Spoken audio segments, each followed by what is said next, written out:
So our next speaker, Dr. Renana Elran from the School of Social Work, Tel Aviv University, Faculty of Health and Rehabilitation at Ono Academic College and Consumer Provider Program at Yozma Derech HaLev. She will speak to us about Autobiographies of Madness, a view of person and narrative.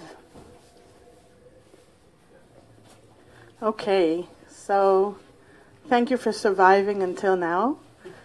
I have all these weird affiliations, but I'm actually not affiliated to any university. I'm an independent scholar. I teach a little bit, but I'm not in academia, so I'm like a free spirit. And I think it's also connected to my talk today. Just a word about language. I use madness with a capital M. I think the field that I feel most connected to is mad studies, which doesn't exist in Israel. I like it when people try to correct me and they say that the word madness, I shouldn't be using it. It's very stigmatic. The reason I use it, I think it's in the same logic like queer, of taking a term that's has been used derogatively and reclaiming it. So I'm also a mad identified person.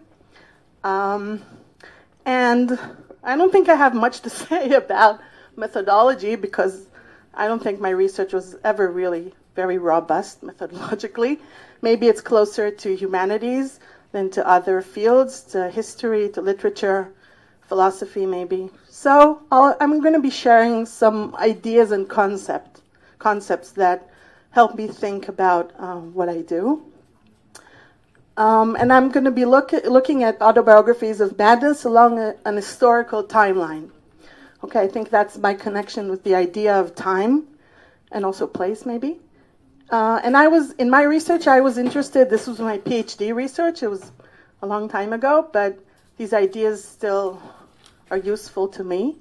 And I was interested in three questions about how writers of these autobiographies imagined and represented madness, and how these representations change over time.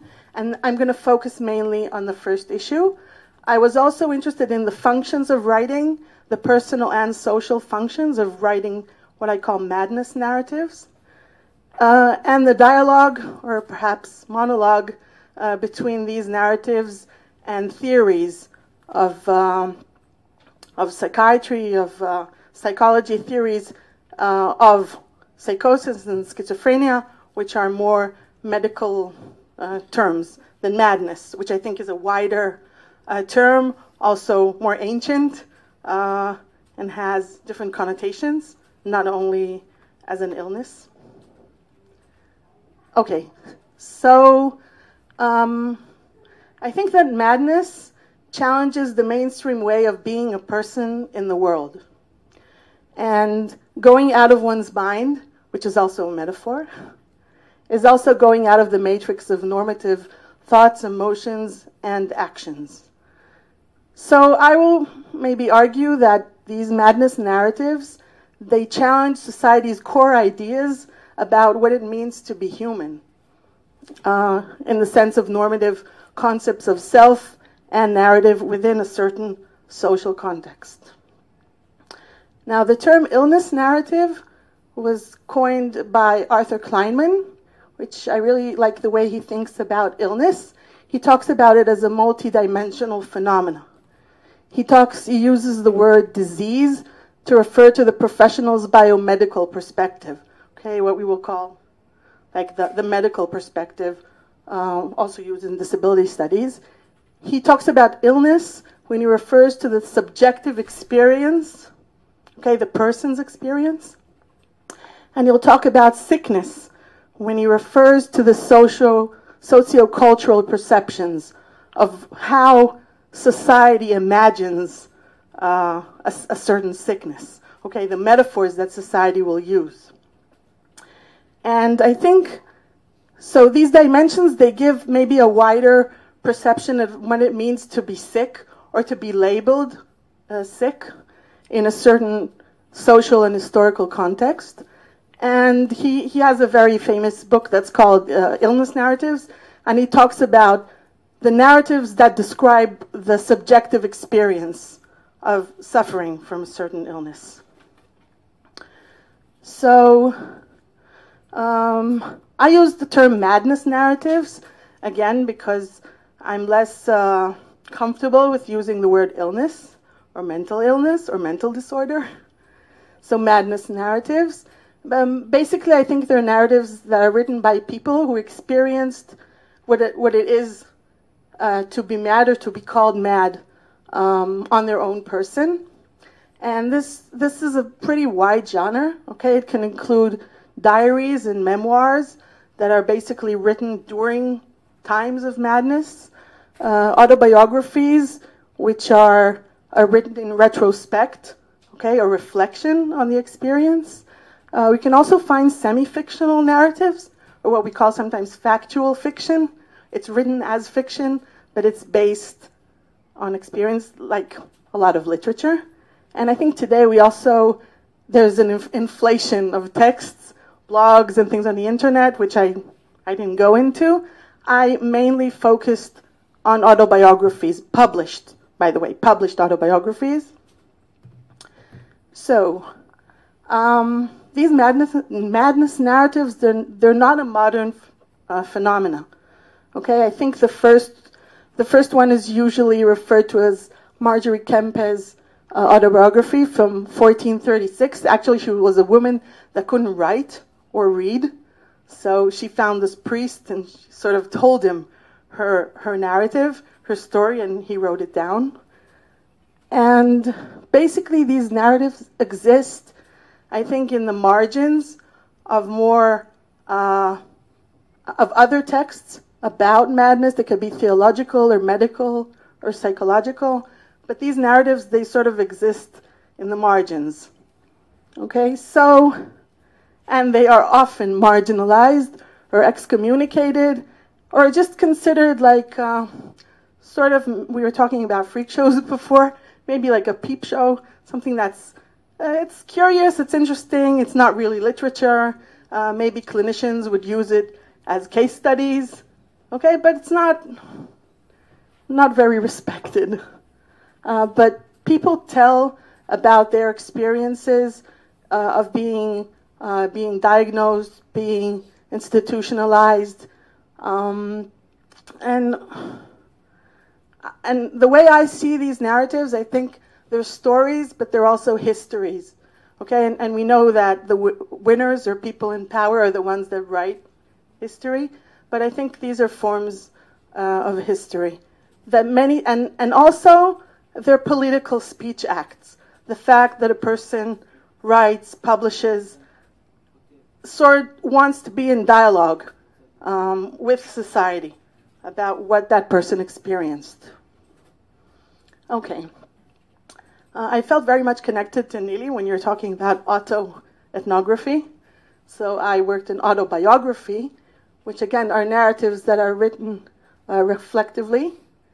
And I think the mainstream definition of autobiography is the story of the self and how a specific self came into being, came to be that self. Okay, a classic definition would be a self-reflective person asks, who am I and how did I become what I am? And now autobiography is relatively a modern phenomena, okay, not narratives, but this idea of the self, that a self can write a story and that it's interesting, okay, unless you're someone famous like Augustinus or Rousseau, that you would write your narratives. If it's just a person and a mad person, so usually it's relatively modern, and I think that basically it's a genre that assumes a continuity of an I over time and space, which, as I will show, this concept is challenged by madness narratives. Okay, it also assumes the wholeness and the agency of the self. So these autobiographies of madness, like I said, basically they're non-fictional, mostly written in the first person, and they have many functions, which I won't go into, but I think sometimes people want want to inform or educate family members, the wider public, their doctors, about what it means to experience these experiences. Sometimes it's a very personal, maybe therapeutic journey that a person goes for personal reasons. It can also be used and was used as a means of fighting for mad people's rights, for changing legislation, for bringing awareness. Okay. So, metaphors. Why I like metaphors and why I use them in research. I think they're like a capsule. They hold something that's both very personal and very public and social. I'll get into that later. But they're a very immediate and intuitive form of communication. We use them all the time. Language, actually, is dead metaphors.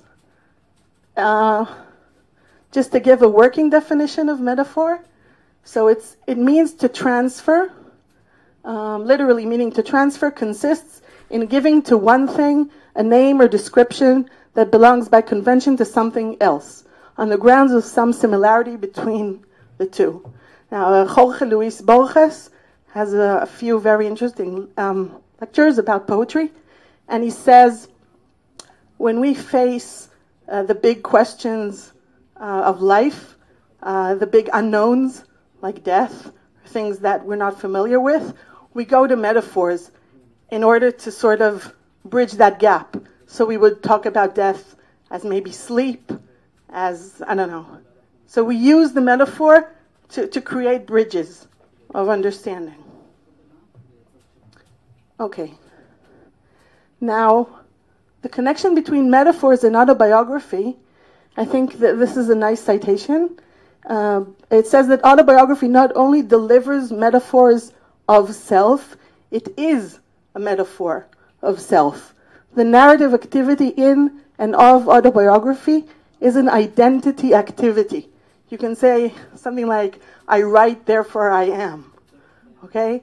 It's trying to put the self into words.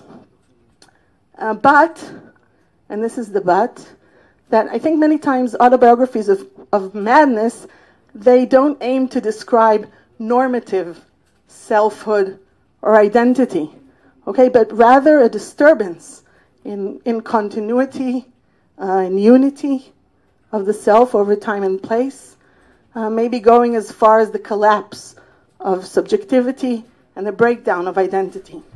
Again, that could be a temporary state. Doesn't have to be a chronicle state of breakdown, but it does try to capture that, I think.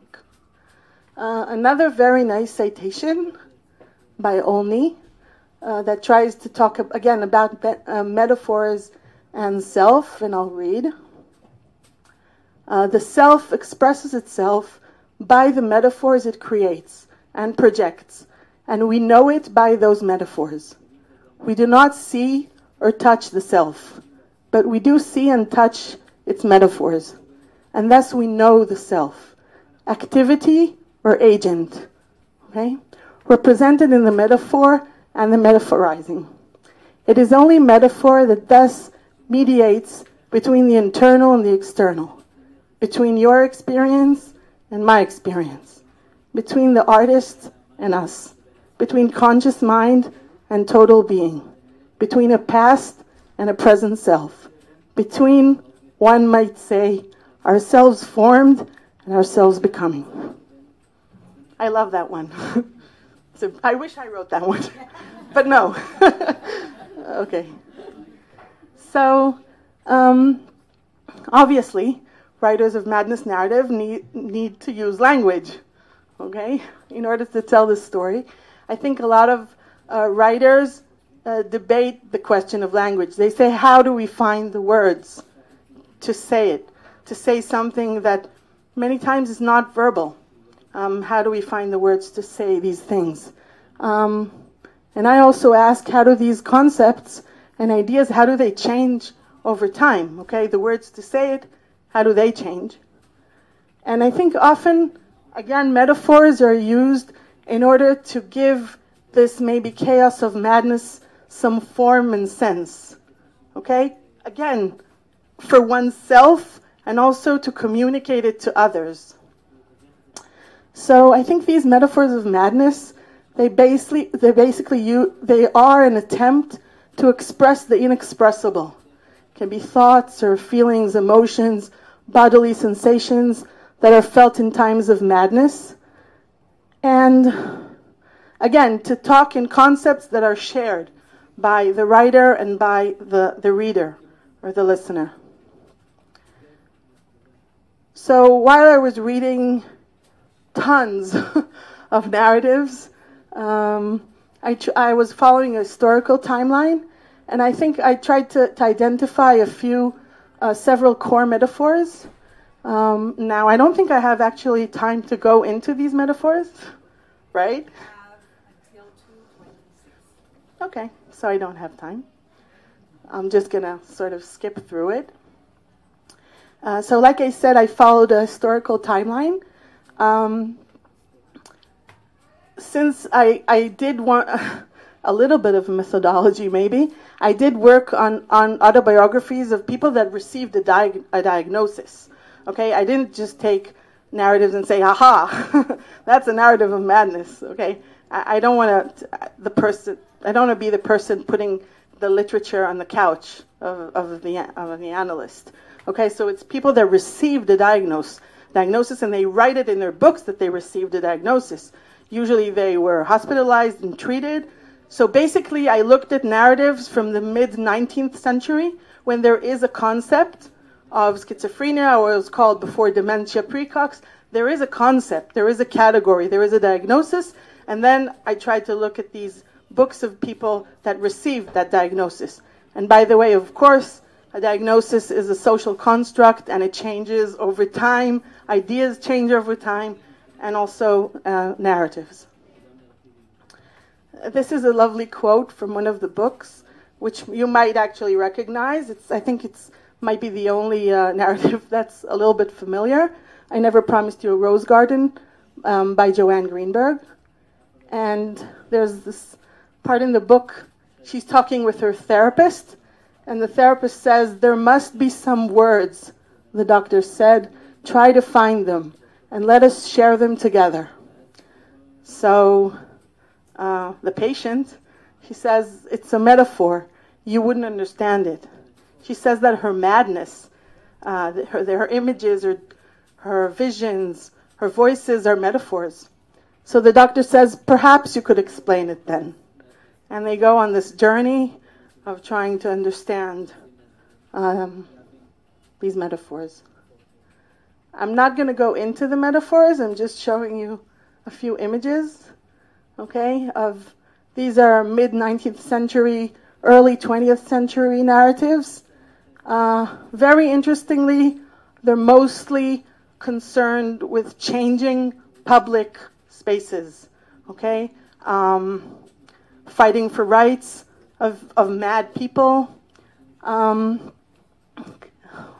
use the metaphor of going out of their minds, in the sense of going from out of their own minds into society, into changing society. Just a few of these books. Jumping to the 1920s, 1940s, there's already a psychological paradigm, okay, of the self, and it's very interesting to see how it affects these narratives, okay, from being more social, more, let's say, dealing with resistance and changing the system. These narratives start to deal more, let's say, with a therapeutic journey of looking inside and trying to see the experiences. I love this picture. It's one of the books. It's called Sisters of the Damned. Okay, you can see the image of the semi-nude woman just to represent how madness is perceived like, again, like I said, a peep show. We sometimes call it recovery porn. Okay? public is very interested in what goes on in a closed ward with only women. 5 minutes, okay. I'm running. I'm not going to go into the other metaphors, just so you can see lots of interesting books. So I think that these metaphors, they're not just poetic means that represent inner experiences. They can also be seen as markers of cultural and historical change. And the metaphors are constituted from the building blocks given to individuals by their society. Okay? So they're not only personal means of communication, they're social constructs, culturally and historically bound. And if we examine them textually and contextually and chronologically, so I think we can sort of see how madness again was perceived, imagined, and represented by people who went through these experiences. Okay, just to say that I think, again, if we look at these metaphors, not only about how they change, but also about things that are in common. So I think many times these metaphors, they present a dichotomy. Okay, it could be between reason and unreason, between man and beast, between an inner world and an outer world, death and life, also a very prominent metaphor.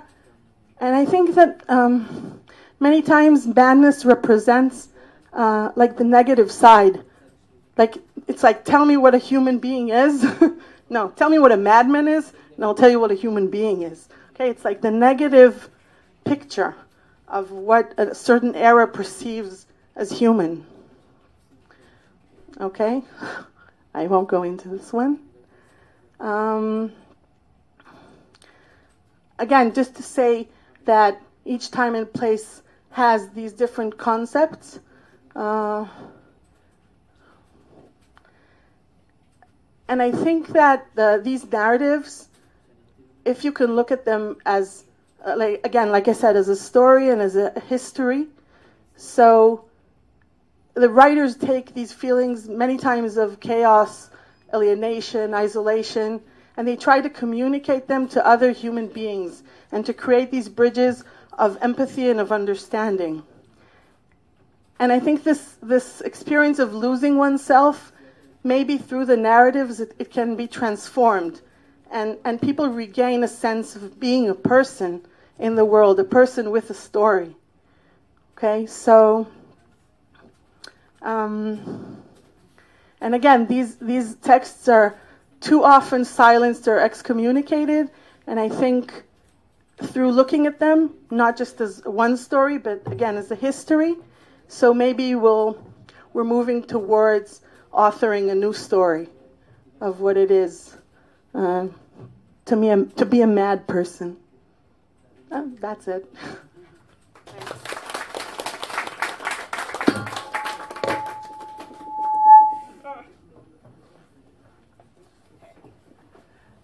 Thank you, thank you, thank you. I have nothing to do with the program that was built, but they knew who to place right after the break.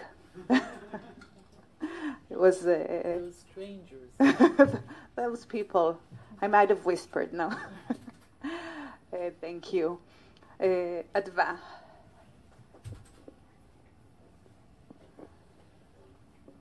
Thank you. It was super interesting and too short.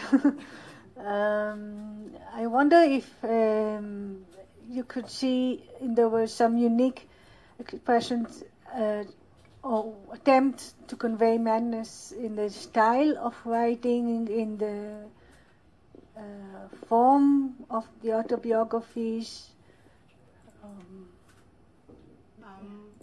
Should I answer? Do you want to pick up another question, Nili? I won't remember. Okay.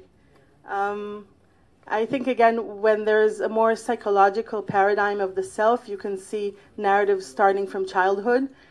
We find that obvious, that the child is the father of man, but it's not. So in earlier autobiographies, people start like they position themselves, you know, like on a socioeconomic basis, but they won't talk about their childhood memories.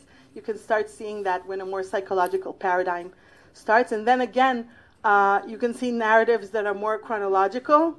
They try to follow a logical line because they're trying to tell a truth, okay, to tell the public the truth about what's going on. So they don't play too much with the narrative. They just tell their truth in a chronological line.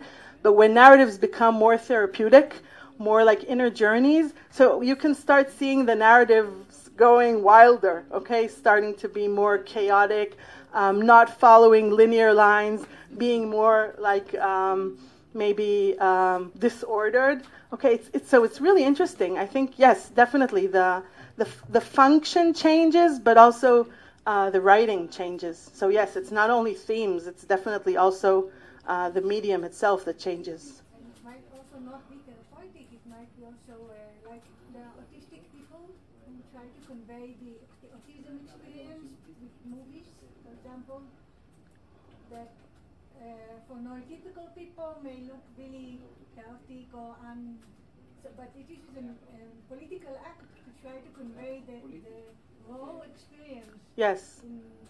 Yes, I agree. I agree. That was the second research question was about the function of the writing, which I didn't go into at all, but that's definitely an issue of what's the act of writing, and it could be different functions.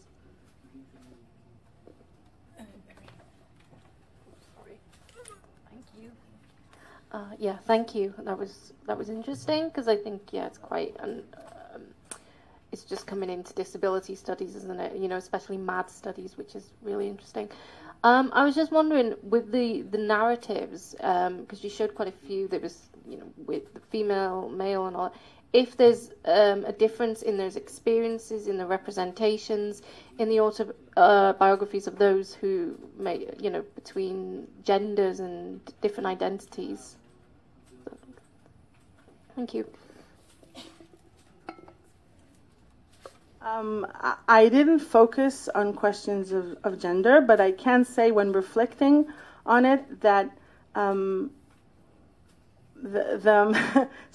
narratives that are more resistance and fighting for social rights and social justice, they're mostly male writers. The therapeutic narrative was, let's say, adopted very keenly, at first by women. Okay, being again the patient, they're writing from a patient's perspective. By the way, there are also autobiographies written together. A co-authored autobiography of a patient and a therapist. But in the forms of metaphors, I think there's more in common. So maybe the function of the writing changes, but I think the themes and the metaphors, there's a lot in common. But again, I didn't focus on that. Interesting. Yeah. Thank you. Okay. I know that there are other questions, but we'll have like a section for discussion also following the other two talks, so maybe we can tie it all together and keep the questions that you still have. So now, I think you know her well already. Thank you. Thank you. So Dan and Anna.